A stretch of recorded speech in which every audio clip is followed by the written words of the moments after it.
Hola amigos, bienvenidos nuevamente. Estamos en Café y Oración, Brian Coffee. Hoy es 11 de junio. El día de hoy estaremos comentando en el devocional diario para todos de Dito, Esdras capítulo 1, Esdras capítulo 2 y Juan capítulo 19 del 23 al 42, el pasaje de la muerte de Jesucristo. Bueno, el día de hoy tenemos nuevamente el privilegio y la oportunidad de conversar con nuestro amigo Jesse Berger. Jesse Berger, desde Bangkok, Filipinas. Hola, mi estimado Jesse. Bienvenido nuevamente a Café y Oración. Sí, bueno, como siempre es un gusto estar con ustedes y compartir de la palabra con todas las personas que nos siguen.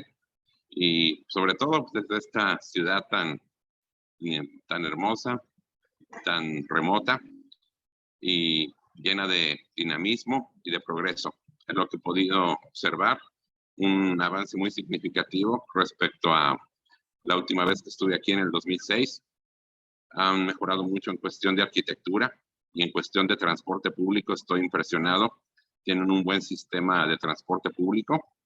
Tienen un metro subterráneo y también muchas líneas de autobuses que conectan perfectamente la ciudad. Y eso considerando también que tienen transporte acuático a través de los ríos y canales que conectan toda esta ciudad. Así que para todo aquel que viene aquí, es muy fácil poderse conectar a cualquier parte de la ciudad donde uno quiera ir. Y donde nos encontramos ahorita es en el distrito financiero. Es un área que se llama Tivoli. Aquí es donde están la mayoría de las embajadas de todos los países, incluyendo México. Y para ser exacto, estamos como a 10 minutos caminando de la Embajada de México. De la Embajada de México. Sí, estaba mirando que México tiene, es decir, Tailandia y México comparten embajadas como desde el año 78, 1978, algo así. Tienen relaciones. Entiendo que Tailandia es un reino, hay rey, ¿no? Pero como quiera el que gobierna es el primer ministro, ¿no? Una monarquía constitucional, un país de más de 70 millones de habitantes. Usted está en la capital, en Bangkok. La he visto por películas de cine, de televisión, no la. Pero conocemos de Tailandia que se hizo muy famoso la comida Thai en todo el mundo, ¿no?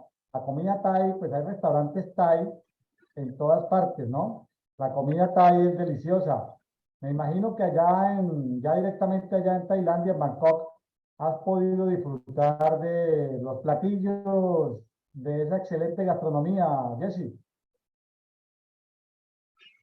Sí, la verdad, en el tiempo que he estado aquí, estoy asombrado de la cocina de aquí. Es una cocina bastante extensa, muy variada. Sobre todo lo que me llama mucho la atención es la combinación de las especies, porque a todo lo que preparan le ponen mucha especie.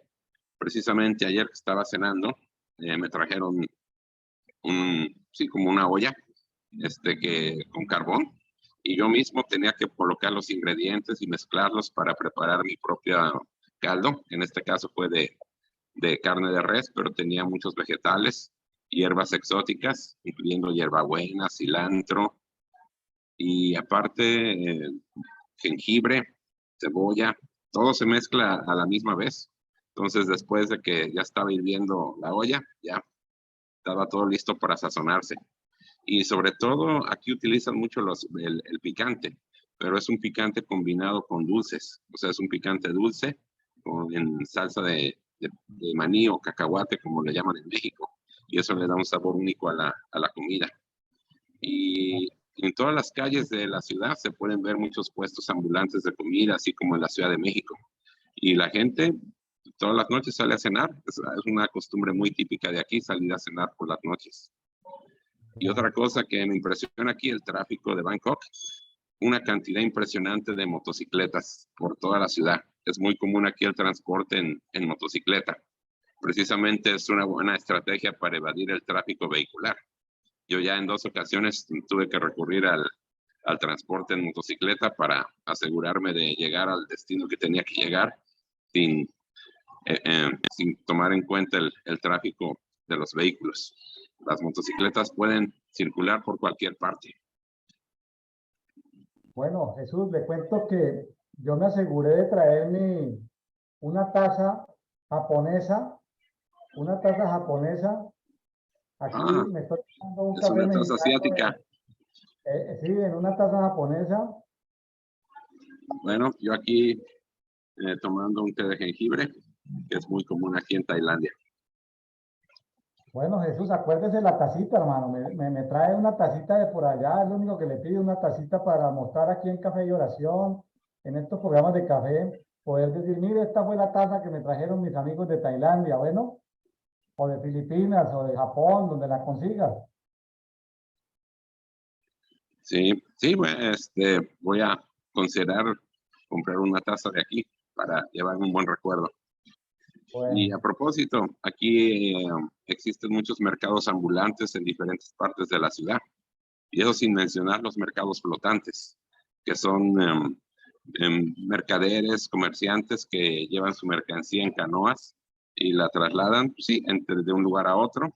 Y cuando uno va ahí, uno se sube a la canoa y es como va recorriendo el mercado, o sea, todos los canales, visitando diferente comercio. Y ahí mismo se le acercan a uno para ofrecerle la mercancía y ya uno sigue su recorrido por el canal, visitando todos los comercios existentes del mercado. Es una experiencia muy especial y única, recorrer un mercado en canoa. y la Yo gente pienso allá que en esta Tailandia, ciudad tiene más canales de navegación que Venecia. sí, vea, qué interesante. Jesús, si allá te defiendes como hablando inglés, allá en Tailandia te defiendes hablando inglés, la gente habla el inglés. Sí, ¿cuál fue tu pregunta, William? Que la gente te entiende, es decir, la gente es normal que la gente te atienda en los comercios, en el mercado en inglés o hablan tailandés. Ah, sí, miren, eso es algo de los obstáculos que he visto aquí. Mayormente en los hoteles y lugares turísticos sí he visto que hablan inglés, pero en general la población tailandesa no habla inglés, porque en muchos lugares a los que hemos estado, que hemos necesitado o requerido la asistencia para preguntar de cómo llegar a tal lugar o etcétera, la mayoría tiene dificultad para expresarse en inglés Ya, y muchos lugares solamente tienen señalamientos o letreros en tailandés, pero no están traducidos al inglés. Entonces sí hemos sufrido un poquito con el idioma. Estando en el hotel no hay problema, pero ya yendo un poquito fuera de lo que es la parte turística, ahí sí ya le sufrimos. Ayer estábamos en la provincia, precisamente a 1 hora de aquí, como en la ciudad de Phuket, ahí sí sufrimos mucho para podernos dar a entender con la gente de aquí local. ya. Pero lo que sí Entonces, puedo decir ¿cómo? es que las carreteras muy bien trazadas, muy eficientes, ahí sí estoy muy impresionado. O sea, el sistema público de carreteras y ferroviario, muy eficiente y muy moderno. Está a la vanguardia de cualquier país de primer mundo. Aunque, aunque el gobierno de Tailandia es un país secular, es un país laico, entiendo que la mayor religión allá es el budismo. ¿Has visto templos budistas? Así, pues yo sé que no lo vas a ir a visitar, pero es común encontrar templos budistas en tus desplazamientos de turismo. Sí, y bueno, y aquí es un gobierno monárquico. Existe aquí una monarquía, un rey, o sea, y también hay diferentes grados, porque me estaban explicando que aquí la realeza llega hasta 7 generaciones, que cualquier descendiente o familiar del rey, gobernante, o sea, tiene un título o sea, de realeza y y lo pueden mantener siempre y cuando sigan conectados con algún miembro de la familia real. Y ayer recorrimos el palacio de gobierno de Bangkok impresionante. Yo pude ver que la dimensión del palacio quizás es 6 veces mayor al palacio de Buckingham de Inglaterra. Eran como 2, 3 cuadras completitas que abarcaba todo el palacio desde la parte exterior hasta la parte interior. Obviamente, una persona, el público en general no tiene acceso ahí, pero sí pude apreciar la dimensión y la longitud del palacio gubernamental. Ya. Y es una ciudad que tuvo influencia, bueno, un país que tuvo la influencia británica, pues por eso aquí se maneja la realeza, e inclusive se maneja del mismo lado que en Inglaterra, del lado izquierdo. Bueno, para los amigos que nos escuchan en este programa de Café de Oración, les contamos que tenemos una diferencia horaria de 13 horas, es decir, estamos al otro lado de la Tierra. Allá en Tailandia son las 8 de la mañana, aquí en México son las 7 de la noche del día anterior. Ya ves que allá van 13 horas, pero 3 horas adelante. Allá es un día adelante al día de hoy. Entonces, para que vean los beneficios de la tecnología, poder a través de una herramienta como Zoom, podernos comunicar al otro lado de la Tierra. Sí, a veces cuando uno tiene que esperar un par de segundos para que el otro como que le llegue la señal y siga la conversación, ¿no? Pero la comunicación muy buena. ¿Estás en el lobby del hotel, Jesse? ¿Estás en el lobby del hotel? Sí, qué bueno que tenemos los medios para estar conectados, aunque estemos del otro lado del mundo. Cuando ustedes apenas están alistando para descansar y terminar su día, yo apenas estoy iniciando mi día aquí en Tailandia. Aquí son un poquito más de las 8 de la mañana, para ser exactos. Sí.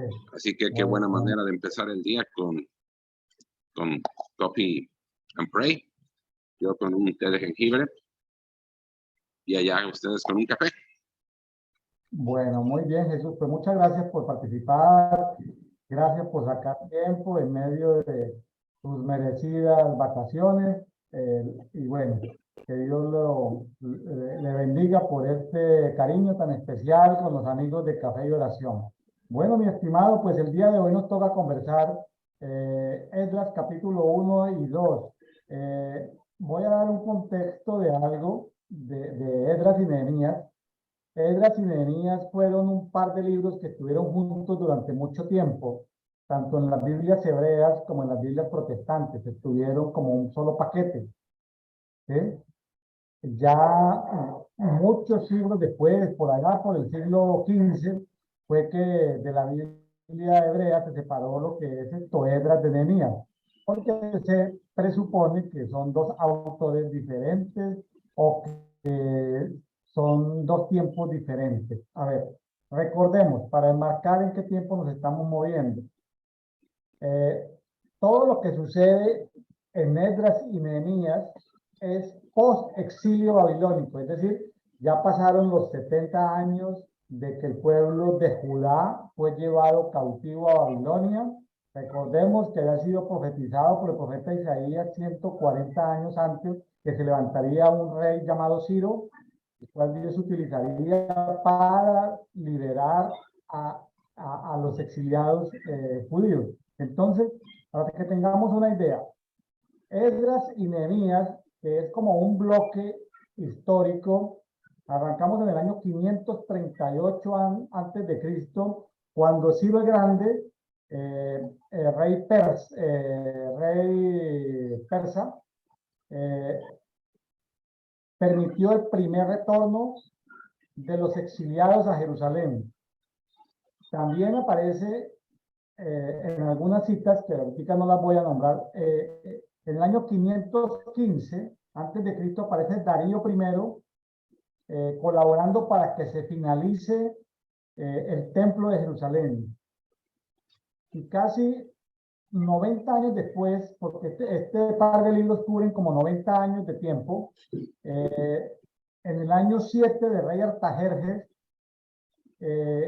hay una misión del sacerdote Esdras a Jerusalén en la parte de los matrimonios, de cuando se hacían matrimonios mixtos, etcétera, etcétera. Algunos creen que en esta época todavía faltan 100 años, más o menos 100 años largos, para que llegue Alejandro Magno, el rey macedonio que invadió Grecia, Anatolia, y llegue a invadir todo el reino de Persia, ¿no? Todavía falta más de 100 años. Pero se cree que el libro de Malaquías, del profeta Malaquías, fue escrito más o menos en la misma época entre Esdras y Nehemías. ¿Sabe que me puse a investigar, Jesús, que hay unas Biblias eslavas y hay Biblias etíopes que tienen Esdras 2, 3, 4, 5 y 6, tienen diferentes libros que consideran apócrifos, o sea, no son reconocidos por otras versiones, pero me puse a leerlos y pues son lecturas yo creo que divertidas, ¿no? Lecturas divertidas donde Esdras, que es un sacerdote o sumo sacerdote, yo creo que en esos capítulos se muestra, aunque claro, son apócrifos porque ya sabes que la tiniebla para dañar las cosas le ha metido, en medio de las verdades han metido cosas incorrectas, ¿no? Entonces, pero uno con el Espíritu Santo detecta cosas que, ahí lo que yo veo en Esdras es que aparte de ser un sacerdote, tiene una revelación profética muy grande, es decir, yo veo a Esdras. No estoy diciendo que debamos leer esos libros, no estoy diciendo que esos libros deben hacer parte del canon, no, lo que estoy diciendo es que puedo ver ese perfil profético de Esdras, de tener una revelación del Mesías, es decir, Esdras supo todo lo que iba a pasar con Jesús, ¿sí? Esdras sabía lo que iba a suceder, todo ese tema profético. Y Esdras estaba como en un celo santo de querer que la Torá, es decir, la palabra escrita hasta el momento, volviera nuevamente a ser parte de la cultura de los judíos. Y vamos a ver en este capítulo 1 y 2 de Esdras cómo retornaron cerca de 50.000 personas, 49.697 personas retornaron en el año 538 antes de Cristo. Entonces, eso es lo que quería comentar, Jesús, inicialmente. Cuéntame, leyendo este capítulo 1 que habla pues del despertar del espíritu de Ciro y del despertar del espíritu de los sacerdotes, de los levitas, en el capítulo 1. El capítulo 2 sí habla mucho de la lista de las personas, de las 50.000 personas por familias que retornaron en ese primer retorno, ¿no? Cuéntame qué te llamó la atención de Esdras 1 y de Esdras 2, mi estimado Jesse. Adelante. Sí, bueno, para empezar,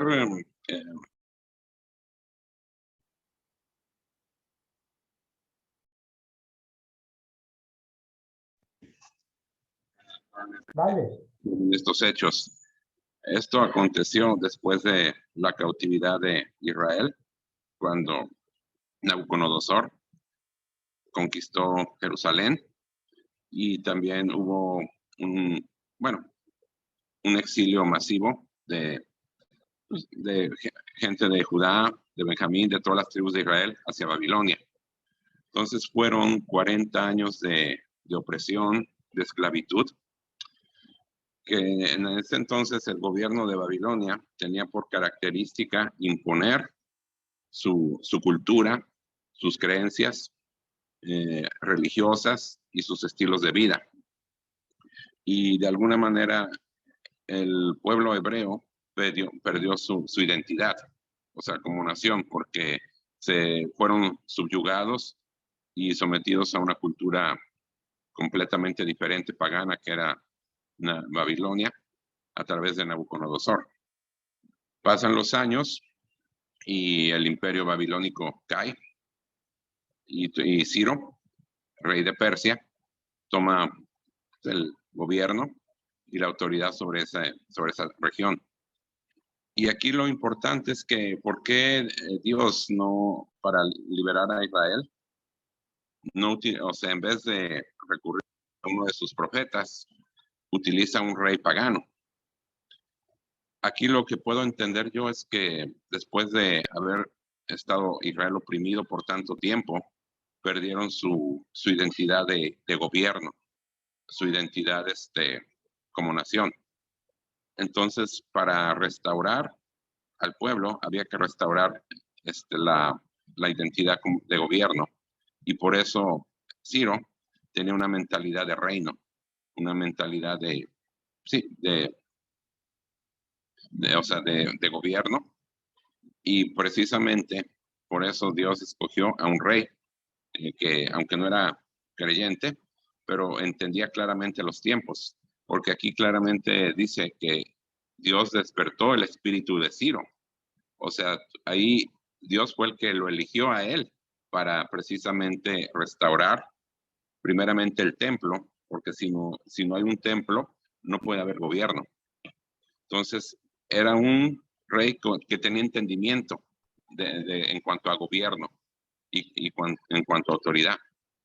Y porque él claramente en cuanto entendió la importancia de que él estaba puesto ahí por Dios, inmediatamente,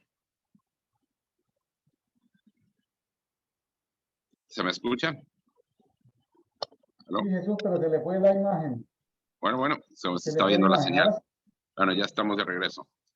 Sí, una vez que él entendió que él era llamado por Dios y que Dios lo había puesto en esa posición de gobierno y para lo importante que era para Dios restaurar el templo de Jerusalén, él inmediatamente no escatimó y dio la orden de que todos los que habían sido exiliados a Babilonia volvieran a Israel y que se reconstruyera el templo. Y no solamente eso, sino que también se les proporcionaran todos los recursos y ayuda necesaria para que eso se llevara a cabo. Y entonces eso fue lo que de alguna manera ayudó a que el pueblo de Israel resurgiera como nación, porque Dios puso ese deseo en el rey Ciro. así es. Leyendo aquí en Esdras, capítulo 1, versículo 1, voy a leerlo para precisar porque es muy importante. Dice, y en el año primero de Ciro, rey de Persia, para que se cumpliera la palabra de Jehová por boca de Jeremías, Jehová despertó, vuelvo y repito, despertó el espíritu de Ciro, rey de Persia, para que se proclamara en todo el reino por pregón y por escrito.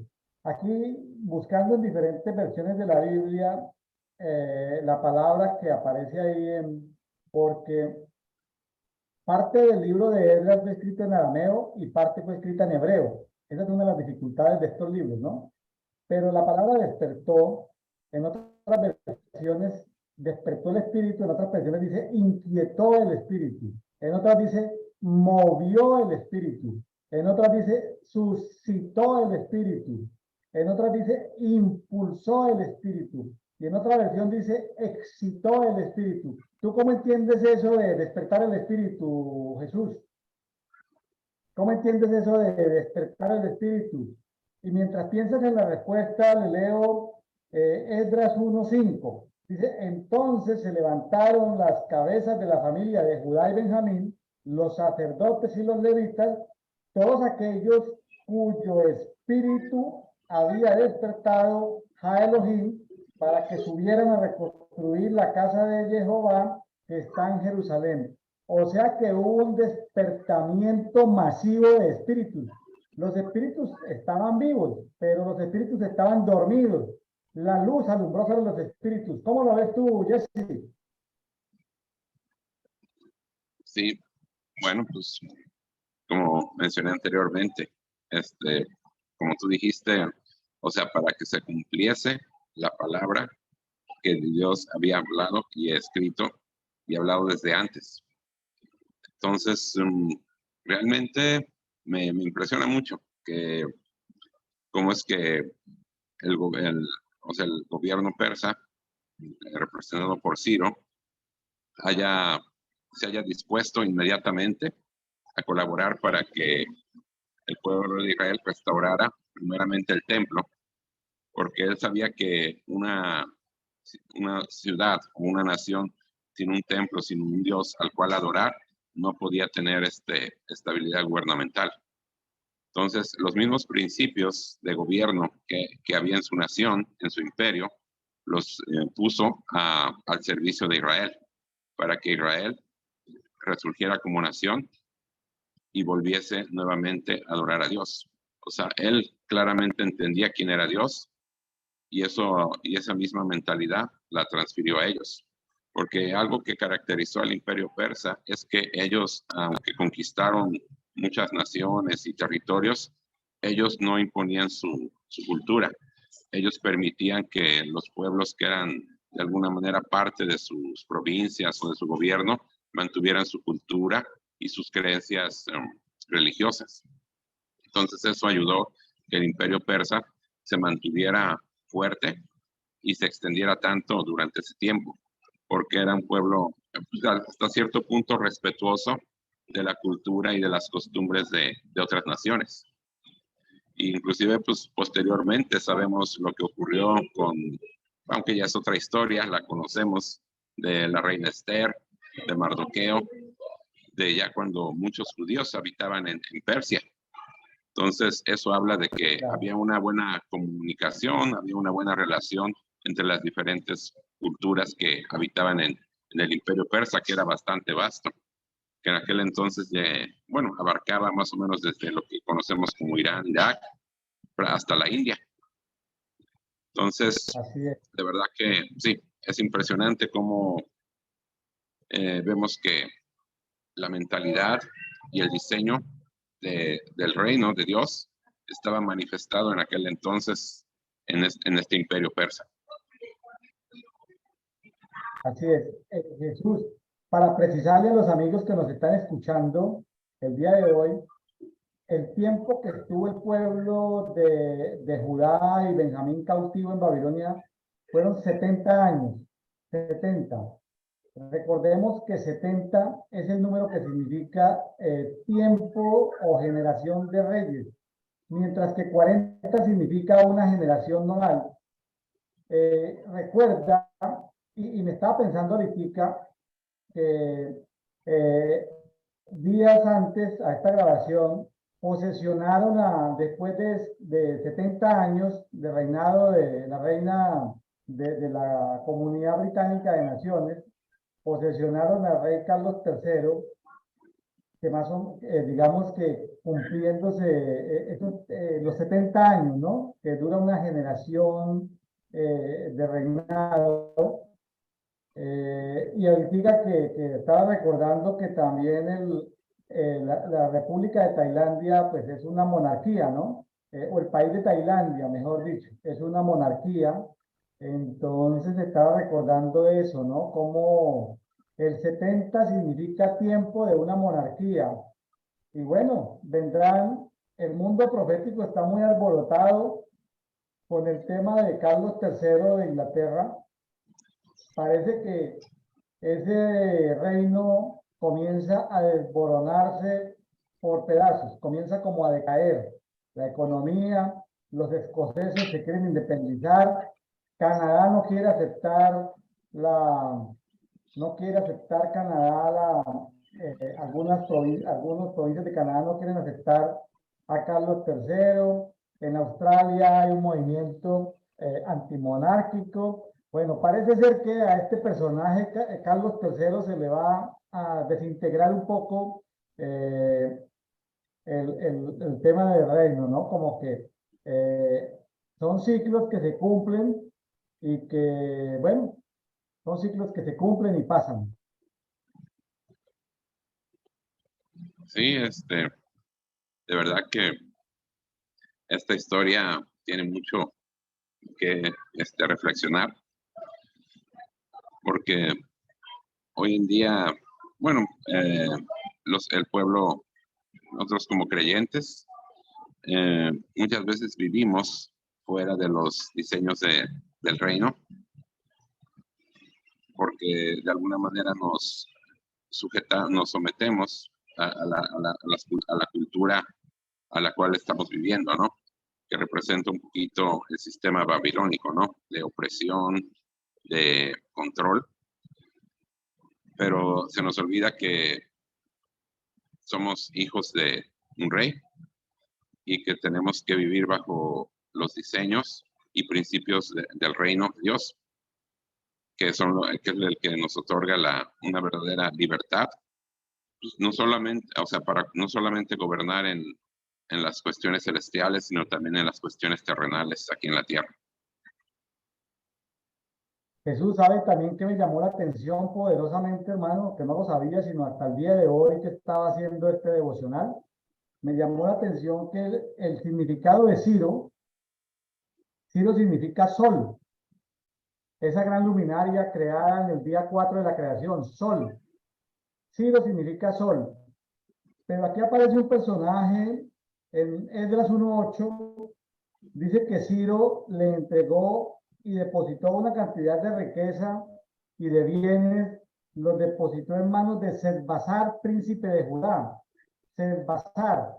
Ese Sesbazar pasa ahí como escondido, como oculto, era alguien de la nobleza de Judá, al cual se le entrega Ciro, que significa sol, pero mire que este príncipe Sesbazar de Judá, ¿sabe qué significa Sesbazar?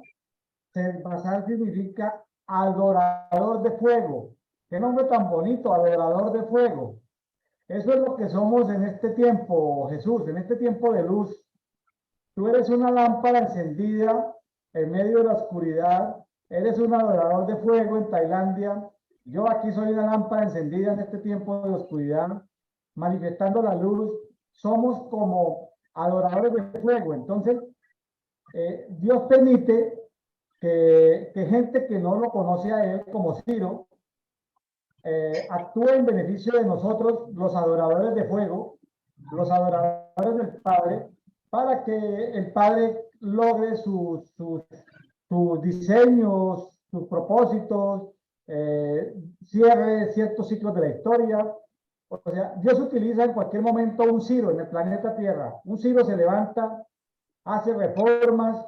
No, el Ciro no viene de trascendencia sacerdotal, ni viene de herencia profética. El Ciro es alguien que Dios levanta, lo sacude, se le revela en sueños, en visiones, le habla, pero el Ciro es capaz de entender que en medio le cambia completamente su forma de ver, todo su cosmovisión.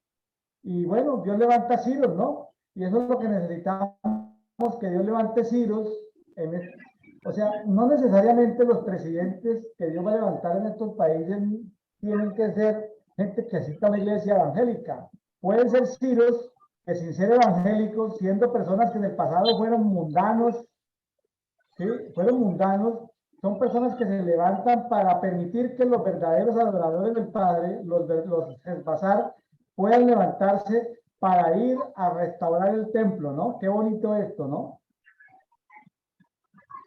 Sí, tú lo acabas de decir, ahorita estamos viviendo tiempos importantes donde está habiendo una lucha entre dos fuerzas que tratan de gobernar aquí en la tierra, y precisamente tenemos que olvidar, más que de que no, o sea, que no tenemos que de alguna manera sujetarnos al sistema de gobierno actual en el cual vivimos, porque no es un gobierno de reino.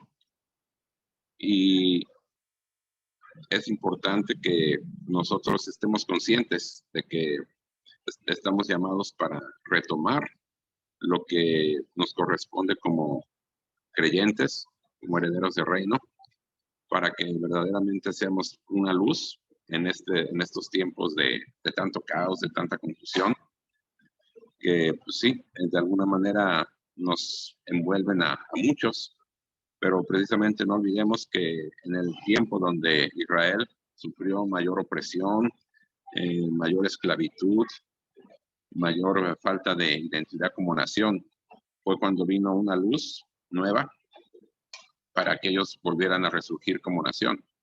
Pero fue necesario que Dios levantara a una persona que en este caso fue Ciro, que tenía una mentalidad de reino para restaurar no solamente el templo de Dios de Jerusalén, sino a Israel como nación. Entonces yo creo que verdaderamente necesitamos que se levante no solo una persona, porque es un trabajo de muchos, varios creyentes que tengamos mentalidad de reino, no mentalidad de iglesia, porque Israel de alguna manera mantenía su religión. O sea, ellos seguían pues, de alguna manera manteniendo sus costumbres. Sin embargo, no tenían mentalidad para gobernar. Pero ya una vez que se restauró el templo, ya ellos pudieron volver a gobernar como nación. Y también otra cosa que me llamó la atención, ellos, aunque Ciro había establecido un decreto para que se restaurara el templo, hubo muchos opositores que de alguna manera querían impedir que eso se llevara a cabo, aún a pesar de que había un decreto favorable para ellos. Entonces, hoy tenemos decretos favorables de parte de Dios hacia nosotros, y sin embargo tenemos un adversario que se opone para que esos diseños se establezcan aquí en la tierra. O sea, aún sabiendo nosotros que tenemos toda la autoridad para retomar esta tierra y gobernarla conforme a los principios de Dios, tenemos siempre un adversario que se va a tratar de oponer, porque de alguna manera ese adversario no quiere soltar el gobierno que ha de alguna manera tratado de implantar aquí en la tierra. Pero aquí lo que se me viene mucho es de que un decreto real de parte del cielo es mucho mayor, tiene mucho mayor peso y autoridad que un decreto de las tinieblas. Entonces, no olvidemos que todo este reino se mueve por autoridad y principios. Entonces, si nosotros tenemos un decreto que está a nuestro favor de parte de Dios, tenemos que aferrarnos a él y avanzar el reino, cueste lo que cueste, sabiendo que hay oposición. Bueno, amigos, Café y Oración que nos escuchan el día de hoy, aquí estamos transmitiendo con 13 horas de diferencia horario. Estamos en hora nocturna mexicana, 13 horas de diferencia. Ya es el día siguiente en la mañana en Tailandia con Jesse Berger.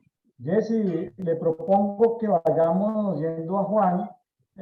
Los amigos que nos están escuchando, yo los invito a que lean Esdras 1, léanlo,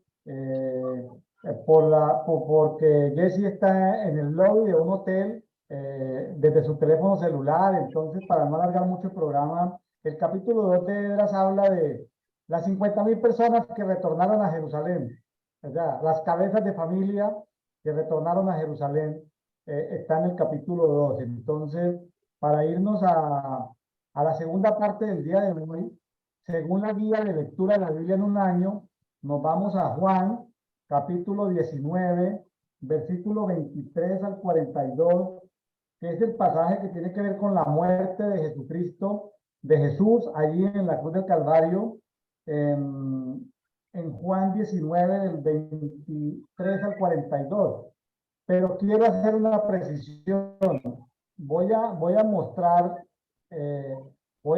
aquí, voy a buscar la Biblia TLA, aquí está TLA, voy a buscar Juan, yo les agradezco mucho a mis amigos de la TLA, porque la TLA me ha servido mucho. Es una Biblia que en el último año que hemos venido estudiando la palabra, TLA ha sido una Biblia muy buena, que nos ayuda a entender en un lenguaje actual muchas palabras, pero aquí cometen una pequeña ligereza. Juan 19:31, en la Biblia TLA, lo estoy mostrando aquí en pantalla, dice, voy a leer Juan 19:31, dice, era viernes y al día siguiente sería la fiesta de la Pascua. Los jefes judíos no querían que el día sábado los 3 hombres siguieran colgados de las cruces, porque ese sería un sábado muy especial. Por eso le pidieron a Pilato ordenar que se les quebraran las piernas a los 3 hombres. Así los harían morir más rápido y podrían quitar los cuerpos. Ahí la Biblia TLA tiene esa pequeña equivocación porque la muerte de Jesucristo no ocurrió un día viernes, sino ocurrió un día miércoles. Y quiero mostrarles, Jesús, tú conoces este libro y este autor, tú conoces este libro, El Gran Engaño, de Emerson Ferrer, conoces a Emerson Ferrer, viviste en la misma ciudad de Emerson Ferrer, en Jacksonville, Florida. El Gran Engaño de Emerson Ferrer habla sobre el tiempo en que murió Jesús y les voy a mostrar, les recomiendo el libro, muy explicativo porque en la cultura evangélica nosotros celebrábamos todos los viernes de Semana Santa la muerte de Jesús, pero gracias a Dios por personas como Emerson Ferrer que sacan tiempo del tiempo, estudian con fundamento, investigan, inquieren y nos trae esta gráfica que quiero mostrarla aquí. Aquí aparece, voy a tratar de subrayar acá en colores, es una lámina que puedo subrayar. Dice que Jesús come la última cena en la noche de aquí, en la noche del martes. El martes es Nisan 13.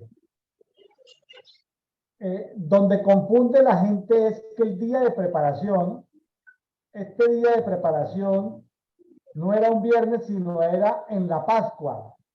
La Pascua necesariamente, la Pascua cayó el miércoles 14 de Nisan, es decir, la noche del martes y el día del miércoles. Ahí fue donde Jesús estuvo en el Monte de los Olivos, ahí fue donde Jesús estuvo juzgado, azotado, despreciado. Dice Emerson Ferrer en su libro, que les ahorita les mostré, que se llama El Gran Engaño, dice que Jesús estuvo entre 9 de la mañana, 3 de la tarde, entre las 9 y entre la hora tercera y la hora novena, o sea, 9 y 3, estuvo en la cruz y Jesús muere a las 3 de la tarde del día miércoles, Nisan 14, ¿correcto? Jesús a las 6 de la tarde, es decir, cuando está terminando la Pascua, la celebración de la Pascua, y comienzan lo que son los panes sin levadura, para que se cumpliese la señal que Jesús les dio de la señal de Jonás, este Nisan 15, que es jueves, es un sábado solemne, es un sábado, no es el sábado semanal como el Shabbat semanal, sino es un Shabbat solemne. El Shabbat solemne es diferente al Shabbat semanal. Entonces Jesús fue sepultado, Jesús estuvo un día, 2 días, 3 días. Jesús viene resucitando el sábado, tipo 6 de la tarde. Ya ves que las mujeres descansaban el sábado, que era Shabbat semanal, pero las mujeres descansaban también en el Shabbat solemne. Entonces, por eso hay como esa confusión. Las mujeres compran las especies el día viernes, o sea, las mujeres sí pueden salir a comprar las especies el día viernes, que es un día de trabajo normal, de tal manera que Jesús resucita en Nisan 17 en el Shabbat semanal, no en el Shabbat solemne del Shabbatón ese solemne, y entonces las mujeres llegan a la tumba vacía al final del sábado, ¿sí? Y también que corresponde al levantamiento de la luna llena. Entonces, ya el domingo, que es el primer día de la semana, que es cuando se celebran los primeros frutos, ahí ya estamos hablando del día domingo. Entonces, todo este libro de nuestro amigo, digo amigo porque es una persona a la cual amamos, nos respeta, un profeta de Dios en esta generación que ha sido un gran reformador, Emerson Ferrer. Le recomiendo el libro El Gran Engaño. no lo podemos pasar en PDF. Le sugerimos que escriba al ministerio de Emerson Ferrer, cómprelo en PDF, descárguelo de Amazon, se llama El Gran Engaño, lo puede comprar ya sea directamente con su ministerio, La Voz de la Luz, o ya sea directamente, bueno, ahí le darán la información. Adquiera el libro. Tenemos el libro, pero no lo vamos a fotocopiar porque los derechos de autor hay que respetarlos. Entonces, más bien lo invitamos a que usted honre al profeta y escritor que nos bendijo con esta investigación histórica. Y eso lo digo Jesús porque aquí en este pasaje nos encontramos justo, dice en el, voy a tratar de leerlo, porque se me facilita a mí que estoy aquí en el escritorio leerlo más que a ti que estás con un celular en un hotel. Dice, cuando pues los soldados crucificaron a Jesús, estoy en Juan 19:23, tomaron sus vestidos e hicieron, yo lo puedo también también lo puedo pasar, puedo leerlo acá en la pantalla para que los amigos lo puedan ver también. Voy a leerlo en la versión textual 4, Juan 19, lo voy a leer acá para que los amigos que lo tienen en computador lo puedan leer también. Vamos a leer del 23 en adelante. Habiendo pues crucificado a Jesús, los soldados tomaron sus vestidos y la túnica e hicieron 4 partes. Una parte para cada soldado, pero la túnica era sin costura, tejida completamente desde arriba. 19:24. Entonces se dijeron unos a otros, no lo rasguemos, sino echemos suerte sobre ella para ver de quiénes será. Para que se cumpliera la escritura, repartieron entre sí mis vestidos, sobre mi ropa echaron suerte, así que los soldados hicieron estas cosas. Ahí se está cumpliendo lo que dice Salmo 22:18. Que dice, repartieron entre sí mis vestidos y sobre mi ropa echaron suerte. Juan 19:25. Y junto a la cruz de Jesús estaban al pie de su madre, luego dice, la hermana de su madre, es decir, la tía de Jesús, luego dice María, la de Cleofas y María Magdalena. Las diferentes versiones de la Biblia no son claras, no aclaran si son 3 Marías o son 4 Marías. Yo me puse a investigar y la verdad que algunas hablan de 3 Marías y otras hablan de 4 Marías. Y de Cleofas no se habla mucho. Cleofas es el esposo de una de las Marías. Al parecer es el esposo de la tía de Jesús, también llamada María. No sabemos por qué. Pero no nos ayuda mucho el texto, simplemente para decir que entre las diferentes versiones hay precisiones diferentes. Juan 19:26. Entonces Jesús, al ver a la madre y al discípulo a quien amaba, está hablando de Juan, el mismo escritor de este evangelio, de pie a su lado le dice a su madre, mujer, he ahí tu hijo. Era una asignación de transferirle a Juan las obligaciones de sostener a su madre. Por la tradición, los hijos sustentaban a las madres. Entonces, eso significa de que Jesús le estaba transfiriendo esa responsabilidad de sustentar a su madre, se la estaba transfiriendo a Juan. La historia dice que María, la madre de Jesús, la madre natural de Jesús, desde ese mismo día quedó a cargo económicamente del discípulo Juan. Como sabemos, Juan venía de una familia pudiente, de una familia de recursos económicos fuertes. Juan 19:27. Después le dice al discípulo, he ahí tu madre, y desde aquella hora la recibió consigo. Bueno, voy a seguir aquí. Juan 19:28. Después de esto, sabiendo Jesús que ya todo había sido consumado, para que se cumpliese la escritura, dijo, tengo sed. Está hablando lo que dice Salmo 22:15. Mi garganta se ha secado como tiesto y mi lengua está pegada a mi paladar. Me has puesto en el polvo de la muerte. O como dice Salmo 69:21. Me pusieron además hiel por comida y en mi sed me dieron a beber vinagre. Sigo leyendo Juan 19:29. Estaba puesta una vasija llena de vinagre y empapando una esponja en el vinagre, la sujetaron alrededor de un hisopo y se la acercaron a la boca. Juan 19:30. Entonces, cuando tomó el vinagre, Jesús exclamó: ha sido consumado. Y habiendo inclinado la cabeza, entregó al Espíritu.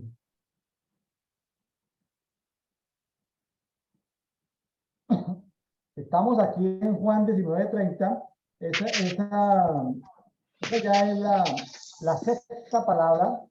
Ahí entregó el Espíritu, significa que tiene que ver con el Espíritu, nunca, la muerte, el sistema de la muerte nunca pudo tomar potestad o control del Espíritu de Jesús. El Espíritu de Jesús fue, digamos que fue entregado a la potestad del Padre, ¿sí? Porque la muerte significa cesación de sentido físico, no que el espíritu quedó en cautividad de las tinieblas, no. Sigamos acá. Juan 19:31. Entonces los judíos, para que los cuerpos no quedaran en la cruz en el sábado, aquí es donde aclara el profeta Nelson Ferrer de que ese no es el Shabbat semanal, este es el Shabbat especial de la Pascua y de los primeros frutos. Dice, pues era la preparación de la Pascua. Y aquel día, sábado, era muy especial. Mire que aclara de que era un sábado muy, muy especial. Aquí se refiere a esas horas donde el cordero debía ser asado para la fiesta de panes sin levadura. Rogaron a Pilato que le fueran quebradas las piernas y fueran quitados. Fueron pues los soldados y quebraron las piernas del primero, o sea, del uno que estaba crucificado y del otro que habían crucificado con él. Pero cuando llegaron a Jesús, como lo vieron ya muerto, no le quebraron las piernas. Pero uno de los discípulos le abrió el costado con su lanza y al instante salió sangre y agua. Muchos profetas han predicado sobre lo que significa el agua y la sangre que salieron del costado de Jesús. Muchos han predicado sobre eso, Dios les ha dado revelación a muchos predicadores sobre ese tema, un tema muy bonito. Es un tema que ahí lo vemos de manera natural, pero sucedieron cosas en el mundo espiritual tremendas y poderosas, misteriosas. Juan 19:35. Y el que ha visto, está hablando el escritor de este evangelio, ha dado testimonio y su testimonio es verdadero, y él sabe que lo que dice es la verdad, para que también vosotros creáis. Porque estas cosas sucedieron para que se cumpliese la escritura. No será quebrados hueso suyo. Recordemos que en Éxodo 12:46 se habla de que será, cuando hablaban del Cordero Pascual, dice que será consumida en la misma casa, no sacarás nada de la carne fuera de la casa y no será quebrado ningún hueso del Cordero. Lo mismo dice en Números 9:12. Dice, no dejarán nada de él para la mañana siguiente y no será quebrado hueso suyo. Cristo es nuestro Cordero Pascual. Como dice Salmo 34:20, Él guarda todos sus huesos, ninguno de ellos será quebrado. Juan 19:37, y además otra escritura dice, mirarán al que traspasaron. Eso lo dice Zacarías 12:10, que dice, hablando del que mirarán al que traspasaron, dice, y derramaré sobre la casa de David y sobre los habitantes de Jerusalén espíritu de gracia y de oración, y mirarán a mí, al Eptat, hablando de Jesús, de Cristo, al que traspasaron, y llorarán como se llora por la causa del unigénito, y se afligirán por él como quien se aflige por el primogénito. Y Apocalipsis 1:7 que dice, he aquí viene con las nubes, y todo ojo lo verá, y también aquellos que lo traspasaron, y hallarán lamentación por él todas las tribus de la tierra, sí, amén. Sigo leyendo acá, Juan 19:38. Después de estas cosas, José de Arimatea, que es discípulo de Jesús, aunque escondido por temor a los judíos, rogó a Pilato que le permitiera llevar el cuerpo de Jesús. José era un tipo riquísimo, más adelante fue uno de los 70, él está entre los 70, y más adelante José de Arimatea migró o salió de Jerusalén con Lázaro y fueron hasta Lyon, Francia, y allí establecieron y pudieron tener una escuela en Lyon, Francia, y sacar más de 300 misioneros desde Lyon, Francia, que que incursionaron en toda la Europa conocida de la época. Es decir, perdón, tengo que tomarme aquí mi café en taza japonesa. Hoy estoy tomando café en casa japonesa. Dice, también Nicodemo, Juan 19:39, perdón. También Nicodemo, el que fue al de noche, había ido llevando una mezcla de mirra y aloe como de 100 libras. Juan 19:40. Tomaron pues el cuerpo de Jesús y lo envolvieron en lienzos con las especies aromáticas según es costumbre de sepultar entre los judíos. Juan 19:41. Y en el lugar donde fue crucificado había un huerto y en el huerto un sepulcro nuevo en el cual aún nadie había sido puesto. Juan 19:42. Allí pues por causa de la preparación, está hablando de la preparación, está hablando de la preparación de la Pascua. ¿Sí? Bueno, dice, porque el sepulcro estaba cerca, colocaron a Jesús. Vuelvo a mostrarles la lámina del libro El Gran Engaño de Emerson Ferrer, donde se habla de que la gran confusión se da en los traductores que no entendieron que había un sábado solemne. Ese sábado solemne que era el jueves, que era Nisan 15, que era aquí, para donde estaba todo el tema de todo el tema de la preparación de la Pascua. Entonces se confunde el Shabatón solemne, se confunde con el Shabatón semanal. Entonces, esto lo digo, amigos, no para crear controversia, sino porque nuestra función es ya mucha parte de toda la iglesia cristiana de Reforma ya reconoce que Jesús realmente murió un miércoles, resucitó un sábado, ya lo reconocen, diferente a la tradición católica, que es un engaño de que murió un viernes, y si murió un viernes, ¿cómo iba a estar 3 días? 3 días, de miércoles, de viernes a sábado, a domingo hay 1 o 2 días, es decir, no se cumple la señal de Jonás que eran 3 días. Entonces, eso lo quería compartir. Mi estimado Jesús, estuve leyendo Juan, debido pues a que aquí pues yo estoy en un escritorio muy cómodo mientras tú estás ahí batallando en el lobby de un hotel desde Bangkok, Reino de Tailandia. Sí, pues realmente este tema que hemos tratado es muy profundo. De verdad que ya había yo de alguna manera leído esa parte que te acabas de explicar y de verdad nos sorprendemos cómo es que tenemos como de alguna manera distorsionado un poco el conocimiento de la escritura, porque precisamente la versión tradicional que habíamos leído en cuanto a la muerte y resurrección de Jesús estaba muy como transgiversada y mal influenciada por parte de la Iglesia romana, que de alguna manera representa el gobierno babilónico. Pero ahora que tenemos más alumbramiento en cuanto realmente cómo es que aconteció la muerte y resurrección de Jesús y en los tiempos correctos, ya ahora nos damos cuenta de que tenemos que limpiar de esas malas doctrinas o malas enseñanzas que recibimos de parte de Roma, que pues, no es otra cosa que Babilonia, porque Babilonia sabemos que es confusión y mucho de lo que hemos creído y estudiado no está completamente claro ni es realmente original como realmente Jesús lo enseñó. Pero qué bueno que estamos recibiendo nueva revelación, nueva luz y un entendimiento claro de las escrituras, porque precisamente al tener claridad en cuanto a lo que es la iglesia y lo que representa el reino para Dios, ya no tenemos una mentalidad de iglesia, sino ya una mentalidad de reforma, de gobierno y de acción, porque no estamos llamados solamente para creer en una doctrina, sino para vivir el reino y manifestarlo aquí en la tierra, que ese es el propósito para el cual fuimos llamados.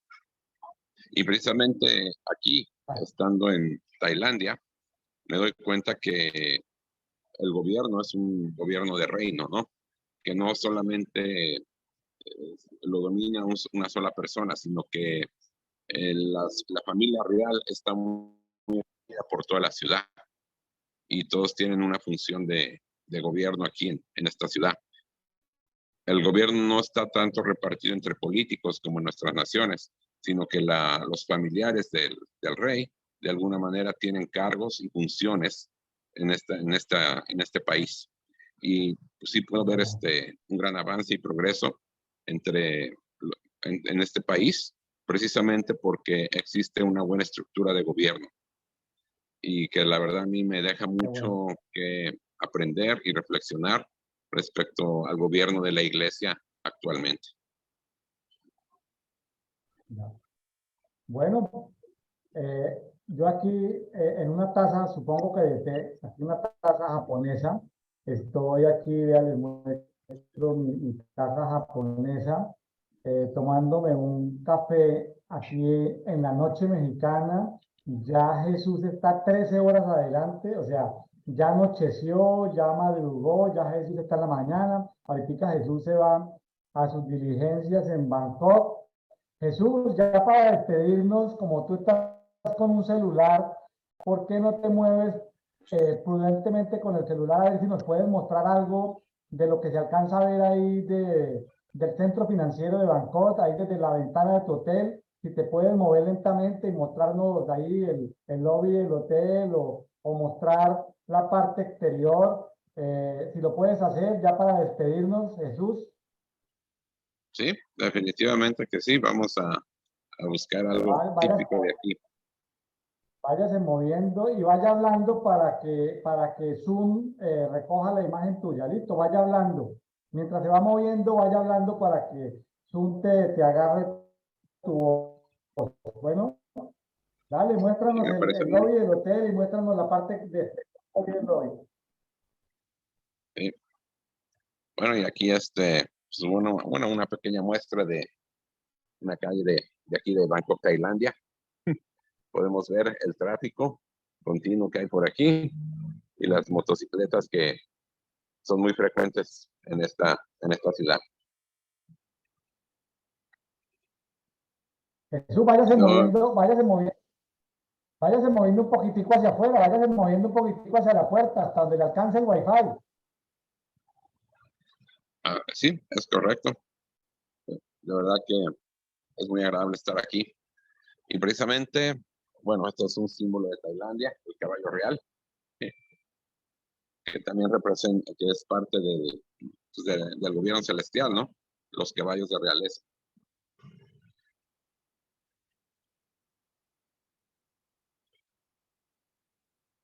Y bueno, hemos podido compartir un poco de lo que es la ciudad a través de unos videos que mandaré próximamente. Sí, sí, los videos los vamos a publicar en las diferentes redes sociales cuando salga este devocional diario para todos, dedito. Jesús, no sé si me estás escuchando, si se puede mover un poquitico hacia la puerta para que podamos ver lo que hay fuera del hotel, ahí, la circulación, si te puedes mover, si no es Claro que sí. incómodo. Bueno, precisamente el hotel donde nos encontramos se llama el Hotel Tivoli. Aquí está la recepción, muy elegante. Y bueno, no me quiero ir muy afuera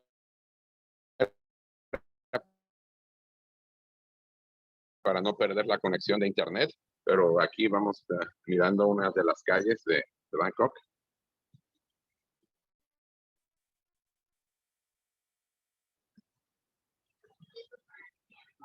Y sí, podemos ver claramente que aquí se maneja del lado contrario.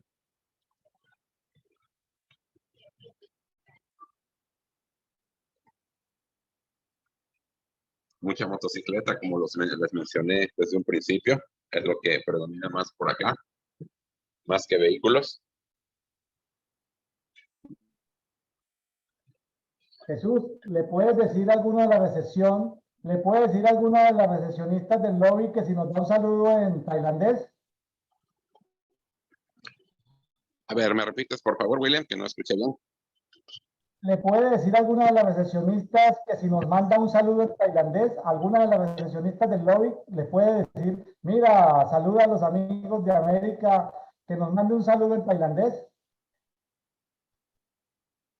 Sí, bueno, como dicen, aquí envío un saludo desde aquí y también pues invito a los que nos están escuchando que si tienen la oportunidad de venir a conocer aquí, visiten esta ciudad que verdaderamente merece la pena conocer por todos los atractivos culturales, históricos que tiene y la comida que es exquisita.